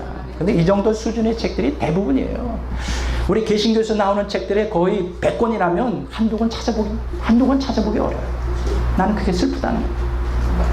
뭐 예를 들어서 제가 존경하는 분이 누구냐, 뭐 A.W. 토저 같은 분은 이 투쟁적 신앙을 가르치죠. 또 오스왈드 챔버스 같은 분들, 그분의 책도 제가 한 20권이 넘는데 아주 너무나 훌륭하세요. 개신교에 속해 있지만 너무나 존경합니다. 또 제가 지난번에 여러분들에게 추천해 드렸죠. 제랄드 시처의 하나님의 뜻, 하나님 앞에서 울다, 대단한 좋은 책이에요. 이런 소수의 사람들, 죄송합니다. 스펄전 책 같은 것도 보면 너무나 싱거워서 읽기가 힘들 정도예요. 너무나 부드러운 말씀이. 근데 그거 가지고 우리를 죄에서 승리하게 하기에는 너무나 부족하지 않는가. 개신교 영성이 뭐예요? 칭의에 초점을 두고 있기 때문에 이게 신학적인 문제라고 생각해요. 그리고 개신교에서 그 신앙생활에 있어서 핵심을 두고 있는 게 성령의 은사예요. 은사 체험은 많이 하잖아요. 불 받는 거. 그래서 그들이 사역의 주도적인 세력으로 서 있어요. 능력이 나타나고 은사가 나타나는 거. 그것을 제가 부정하는 것은 아닙니다. 은사가 있어야 되죠. 하나님의 은혜가 임해야 되죠. 능력이 임해야 돼요. 그러나 성령의 능력과 은혜와 은사가 임한다고 해서 우리가 변화되는 게 아니에요. 알잖아요. 그거는 변화를 위한 하나의 수단이요 도구일 뿐이에요. 우리를 변화시키는 것은 내 안에 생명으로 가는 하나님 말씀밖에 없어요. 내 안에 거하시는 성부, 성자, 성령, 생명, 진리의 말씀, 생명, 그것만이 우리를 변화시킬 수 있는데 그게 개신교의 약점이에요. 난 너무나 슬퍼요. 난 너무나 슬퍼. 또 청교도 영성, 여러분, 청교도 영성도 중생에 초점을 두고 있잖아요. 그들은, 청교도들은 그 회심을 위한 죄 회개에 초점이 두어져 있어요. 회심을 위한 말씀 순종에 초점을 두고 있어요. 그래서 제가 제일 좋아하는 조나단 에드워즈 영적 감정을 분별하라. 여러분 꼭 읽어보라고 말씀하셨죠? 찰스 피니의 누구를 위한 신앙인가? 너무나 훌륭한 책이라고 읽어보라고 했죠? 아주 좋아요. 그러나 어딘가 좀 뭔가 좀 부족해. 영적 투쟁이라는 개념이 좀 약하다. 그냥 말씀 순종하라. 말씀 순종하지 않는 기독교는 가짜다. 짝퉁이다. 이 정도는 하는데 말씀 순종하는 기독교인이 진짜다. 이건 말하는데 죄를 회개하라고 하는 것이 우리가 청교도 영성의 핵심인데 그거는 너무나 좋아요. 탁월해요. 그러나 죄를 회개하는 것에서 더 나가야 되잖아요. 수동적 신앙에서 능동적 신앙으로 이기고도 남는 모아된 컨커러, 이기고도 남는 그러한 신앙생활을 해야 되잖아요. 성경이 우리에게 말하는 것은 승리적 속죄관이잖아요. 희생적 속죄관, 대속적 속죄관을 넘어 승리적 속죄관이잖아요. 역동적인 희열이 우리 안에 있어야 되잖아요. 우리가 이 땅에서 행복한 삶을 살아야 되잖아요. 우리가 이 땅에서 풍성한 삶을 살아야 되잖아요. 기독교인으로서 그걸 보여줘야 되잖아요. 근데 이러한 청교도 영성이 너무나 부족해요. 항상 수동적이에요. 이 사람들 보면 항상 적극적으로 세상에 나가서 투쟁적으로 사는 신앙이 부족해요. 이게 중생에 초점을 두고 있기 때문에. 그래서 제가 갈망하는 게 뭐냐, 교부들 영성이라 그랬죠. 이 교부들 영성은 뭐예요? 투쟁적, 영적 투쟁을 강조하고 있어요. 죄와의 싸움, 마귀와의 싸움, 세상과의 그 싸움. 그래서 교부들 영성이 영적 투쟁을 강조하는 성화에 초점을 두고 있었죠. 그래서 여러분들에게 그 4명의 책을 여러분들에게 꼭 읽어보라고 말씀드렸죠. 짠누기용의 영혼의 폭포수와 순전한 사랑. 대단한 책입니다. 장 피에르 드 코사디의 자기 포기, 대단한 책이에요. 로렌스 형제의 하나님의 임재 연습 대단한 책입니다. 프랑스와 페넬롱 그리스도인이 완전 대단한 책이에요, 여러분. 정말 대단한 책이에요. 이런 책들이 이제 교부들 영성의 가장 중요한 핵심을 이루고 있는데 그 모든 것의 공통점이 뭔지 아세요? 영적 투쟁. 다시 합시다. 영적 투쟁. 영적 투쟁. 영적 투쟁. 영적 투쟁. 여러분 영적 투쟁 해야 돼요. 아멘. 그러지 않으면 우리가 영적 투쟁하지 않으면 정말 그 역동적 희열에 충만한 승리하는 기독교의 삶을 살기가 어렵습니다. 근데 이 영적 투쟁이 쉽지가 않다. 너무나 많은 희생을 요구하고 있단 말이에요. 그래서 예수님이 나를 따라오려는 자기 십자가를 지고 자기를 부인하고 그게 영적 투쟁이에요. 십자가를 지는 삶이 영적 투쟁이에요. 여러분 십자가 져야 돼요. 십자가를 져야 된다고요. 수동적으로 청교도들처럼 죄 안 지려고 세상에서 탈피할 것이 아니라 세상 속에 살지만 나를 유혹하고 세상과 타협하게 하는 이러한 것에 담대히 말씀을 의지하여 영적 투쟁하여 승리해야 된단 말이에요. 제가 오늘 귀한 책 한 권 여러분들에게 소개해드리고 이 책은 꼭 여러분들이 사시기를 권해드리겠어요. 지금 영적 투쟁과 교부들의 영성을 가장 잘 얘기해주고 여러분들이 지금 백 목사가 자꾸만 말씀 순종하는데 도대체 구체적으로 어떤 말씀을 순종하는 말이냐, 거기에 대해서 아주 구체적으로 잘 나온 책 한 권이 요 근래에 나왔어요. 바로 이 책입니다. 제가 제목을 보여드릴 테니까 꼭 사서 읽어보시기 바랍니다. 예수님과 멀어지게 된 45가지 이유. 자, 적으세요 빨리. 있어요? 어디가? 그래요. 저도 알고 있어요. 네, 그래요. 거기 제가 적었죠? 예수님과 멀어지게 된 45가지 이유. 이분이 누구냐? 바실레아 슐링크입니다. 이분은 사실 수녀님이세요. 그렇지만 개신교의 어떤 수도회하고 깊은 연관성을 갖고 있는 단체를 만들었고 기독교 마리아 자매회를 공동 창설했습니다. 개신교 여성 독신 수도회. 그리고 이분이 약 100여 권이 넘는 책을 저술했는데 저도 이분에 대해서 앞으로 좀 연구를 좀 많이 해보려고 그래요. 몇 권 읽어보진 않았는데 이 책은 꼭 여러분들에게 추천해드리고 싶습니다. 이것은 뭐냐? 이 45가지 아주 여기 보면 세세하게 나와 있어요. 어떤 상황에서 어떻게 우리가 신앙생활을 해야 될 것이냐에 대해서 뭐 여기에 자세히 나와 있습니다. 이분이 그런데 여기서 한 가지 이 45가지 이제 제가 뭐 잠깐만 말한다면 뭐 거짓말, 고집, 권력, 사랑하면 교만, 다툼과 불화, 반역, 분노, 불신앙과 낙심, 비웃음, 비판과 판단, 외식, 자기의와 자기 합리화, 존경심과 상실, 중상과 험담, 짜증과 신경질, 그 다음에 뭐 시기심, 이기주의, 인색함, 자기는 이거 힘들어. 브라브라브라브라 해서 다 이게 45가지 이론이 있는데 여기서 이분이 중요한 게 뭔지 아십니까? 죄와의 싸움이에요. 다시 합시다. 죄와의 싸움. 죄와의 싸움. 죄와의 싸움. 죄와의 싸움. 이분이 지금 주장하는 것은 영적 투쟁이에요, 지금. 이분이 지금 얘기하는 것은 여기서 45가지 주제를 얘기한 것은 실제적으로 자기가 수도회를 운영하면서 여러 자매들이 실제 삶 속에서 고민하고 있는 그 죄 문제를 이분에게 상담하러 왔을 때 그분이 성경적인 처방책을 내주는 책입니다. 그것을 좀 더 보완해서 이 책으로 나왔어요. 그러니까 이것은 탁상공론이 아니고 실제적인 우리의 변화를, 우리의 참된 자유를 우리에게 줄 수 있는 어떤 죄와의 싸움을, 그러니까 다른 말로 말하면 죄에 묶여있는 사람들, 그 사람들을 죄에 대항하여 영적 싸움을 통하여 실제적으로 승리할 수 있도록 성경을 통하여 우리에게 말해주고 있어요. 여러분, 그래서 믿음의 선한 싸움이라고 말합니다. 따라서 합시다. 믿음의 선한 싸움. 믿음의 선한 싸움. 영적 투쟁이라는 것이 무엇이냐? 믿음의 선한 싸움이에요. 믿음의 선한 싸움이에요. 여러분, 영적 투쟁은 그냥 믿음과 직결되는 거예요.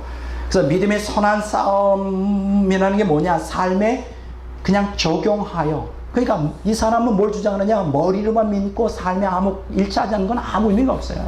실제 삶 속에서 믿음의 선한 싸움을 싸워야 돼요. 성령의 도움을 따라 믿음의 선한 싸움을 싸울 때 변혁이 일어난다고 이 사람은 얘기해요. 그러려면 회개해야 되고 말씀 순종해야 되고 죄에 대하여 강력하게 경고하면서 좁은 길로 가야 한다. 그래서 죄와 싸워야 된다. 그래서 이 사람의 관심이 뭐냐? 특정한 죄들을 제거할 수 있는 방법은 없을까? 있다는 거예요. 여러분, 이런 얘기 아까 했잖아요. 제가 예수님은 잘 믿는데 수십 년 예수 믿었는데 이 특정한 죄, 이 못된 성격, 이거는 안 고쳐지더라. 저는 바꿨어요. 고칠 수 있다. 어떤 못된 성격도 고칠 수 있다. 아멘. 근데 이제 다음에 오늘 그거 다 얘기 못 할 것 같아요.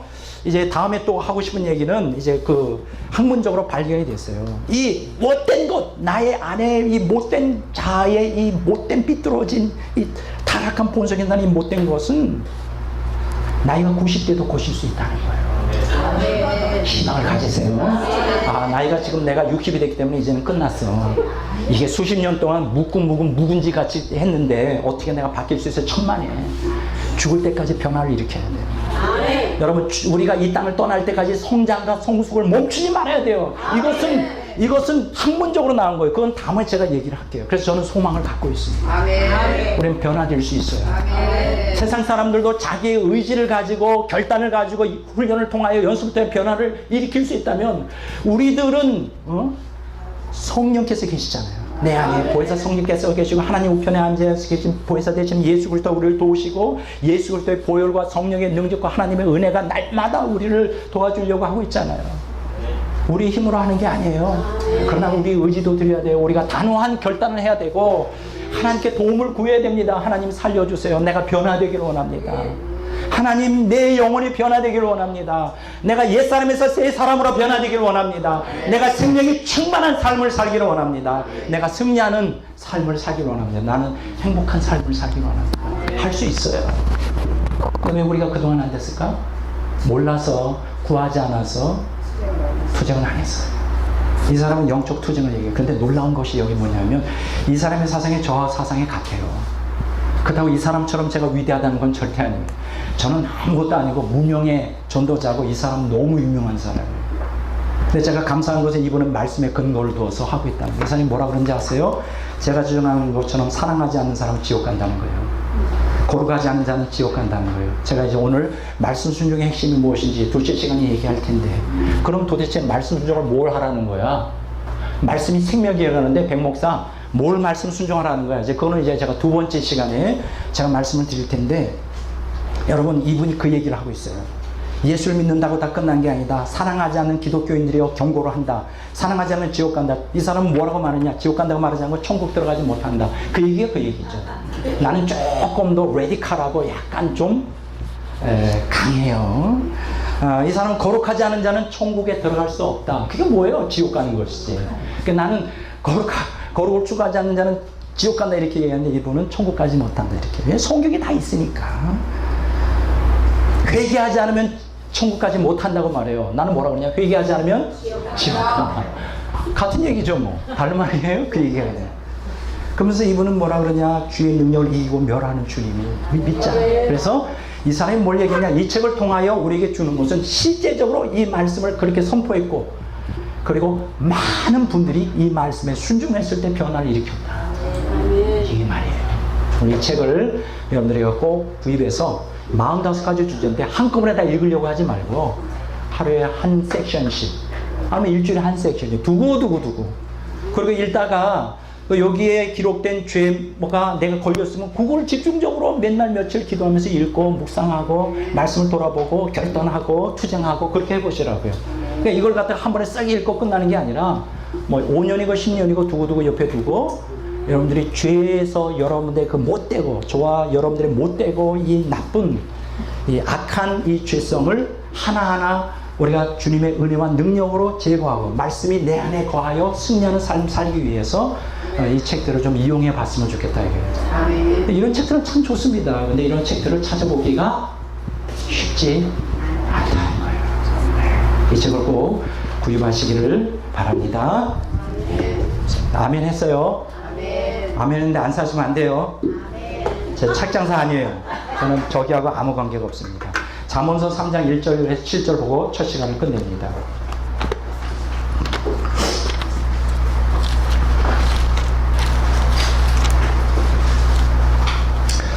자, 말씀이 내 안에 거하려면 어떻게 되느냐? 첫째로 회개해야 되고, 두 번째 사모해야 되고, 세 번째 묵상해야 되고, 네 번째 말씀을 지켜야 되고, 다섯 번째 투쟁해야 돼요. 지금 제가 얘기하는 게. 잠언서 3장 1절에서 7절을 한번 다 같이 읽겠습니다. 내 아들아 나의 법을 잊어버리지 말고 마음으로 나의 명령을 지키라. 그리하면 그것이 내가 장수하여 많은 해를 누리게 하며 평강을 더하게 하리라. 인자와 진리가 내게서 떠나지 말게 하고 그것을 내 목에 매며 내 마음판에 새기라. 그러면 내가 하나님과 사랑 앞에서 은총과 귀중히 여김을 받으리라. 너는 마음을 다하여 여호와를 의뢰하고 신뢰하고 내 명철을 의지하지 말라. 너는 범사의 그를 인정하라. 그리하면 내 길을 지도하시리라. 스스로 지혜롭게 여기지 말지어다. 여호와를 경외하며 악을 떠날지어다. 자, 그냥 이렇게 보면 영적 투쟁이라는 내용이 안 나오는 것 같아요. 네, 여러분들이 이 말씀 잠언서 3장 1절에 7절을 깊이 보면 이 밑에는 끊임없는 피 흘리는 영적 투쟁이 그 안에 있어요. 마음판에 내 안에 새기고, 그렇죠? 그리고 마음을 다 여호와를 신뢰하고 멸치를 의지하지 않고 범죄를 인정하고, 그리고 하나님을 경외하며 악을 떠나는 거. 이게 쉬워요? 쉽지 않습니다. 그래서 투쟁이 필요한 거예요. 그래, 이러한 투쟁을 통하여 말씀이 내 안에 새겨지게 되면 어떻게 하느냐? 평강을 얻게 되죠. 2절에 보면 평강을 더하게 되리라. 4절에 보면 은총을 얻게 되죠. 사람 앞에서. 그리고 아주 존귀한 자가 돼요. 저는 이것을 존귀한 자를 뭐 존귀하게 대우받는다 그러나 자존감을 회복하는, 하나님의 형상을 회복하는 참된 성도가 된다. 이렇게 제가 말씀을 드릴 수가 있습니다. 이 영적 투쟁에 대한 얘기는 많이 있어요. 그거는 이제 나중에 또 얘기하고, 어쨌든 말씀이 내 안에 걸려면 회개하고 사모하고 묵상하고 지키고 투쟁하는 이러한 신앙생활을 반복적으로 할 때 정말 제가 보장합니다. 약속합니다.